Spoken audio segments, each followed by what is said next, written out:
Soldier Summit, Utah, 1988, and we catch Train 36, a Roper to Denver manifest. Having crested the summit, we see tunnel motor 5357 in the lead as the freight glides downhill with light dynamic brakes humming.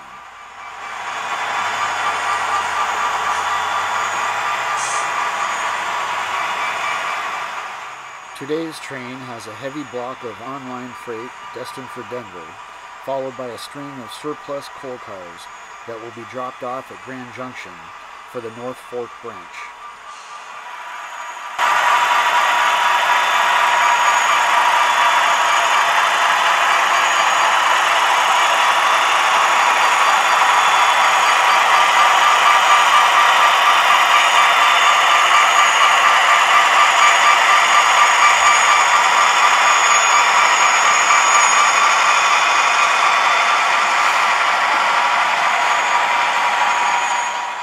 Soon the grade stiffens to 2.4%.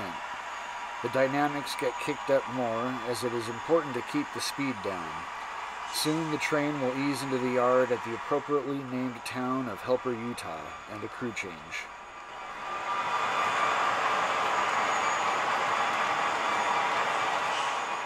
Filling out the tonnage today is a large block from Oregon, handed over by the Southern Pacific.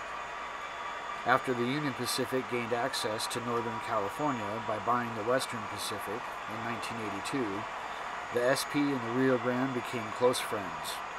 In fact, in less than a month, the Rio Grande will buy the SP outright.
Having changed crews and cooled its brake shoes, 36 begins its crossing of the desert country, spanning the rest of Utah to the Colorado River.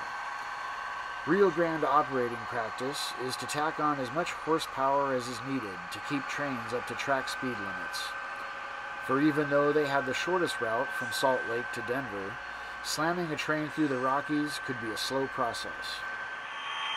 For example, the train has slow orders through the next town of Price, Utah.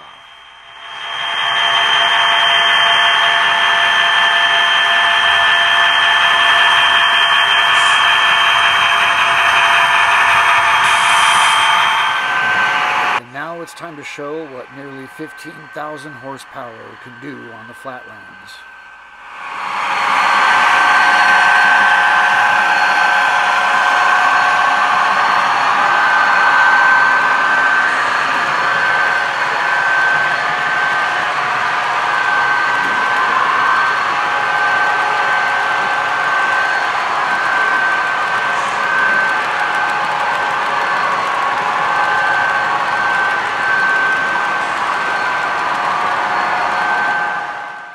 By flatlands, I mean areas that are under a 1% grade, something that is indeed rare on the Rio Grande. Also rare is the complete lack of scenery. There's not much for the engineer to do but count off the miles from here to Grand Junction.